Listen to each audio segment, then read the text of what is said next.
大家好，我是超子。吃了这么多年螺蛳粉，原来用螺蛳粉涮火锅才是最好吃的做法。今天用吃不完的螺蛳粉给大家分享一道炸蛋螺蛳粉火锅，香味浓郁，饭菜一锅出，简直不要太好吃。话不多说，接下来开始操作。首先准备一包料足加辣加臭的螺蛳粉，锅中做水，先把粉在锅中煮5-6分钟。开锅以后转开中小火，5分钟以后关火，再焖3-4分钟，这样煮的粉爽滑有筋道。利用煮粉的时间准备一下配料，准备一个西红柿，在火上旋转烧烤，啪的一声裂开，去掉外皮。用这种方法去西红柿皮，简单又方便。在这里提示一下大家，插西红柿的筷子可以重复使用。去皮以后清洗一遍，在顶部改狮子花刀，底部不要切断。改好刀以后，再横过来把西红柿切成小块，这样切的西红柿块不会留太多汤汁。切好以后放入碗中备用。再准备1小块生姜切成薄片，大蒜同样切片，大葱切成小段。切好以后一同放入碗中，碗中单手打入3个鸡蛋，条件好的可以打4个。放入一点胡椒粉，去除鸡蛋的腥味，用筷子搅拌均匀。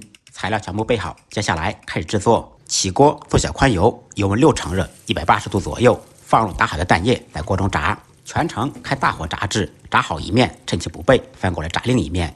开大火在锅中炸约2-3分钟，把鸡蛋炸至碎满金黄，捞出控油备用。另起锅，锅烧热，放少许油，油热以后放入准备好的葱姜蒜，开中火煸炒出香味。小料炒香，放入切好的西红柿丁。在炒西红柿丁时，可以先放入1小勺盐，这样可以尽快的把西红柿炒出汤汁。期间放入一些番茄沙丝，提色提味，简单翻炒扒拉2下。西红柿炒出汤汁以后，放入除了腐竹和花生米所有的料包。不能吃辣的同学，辣椒油稍微少放一点，锻炼一下。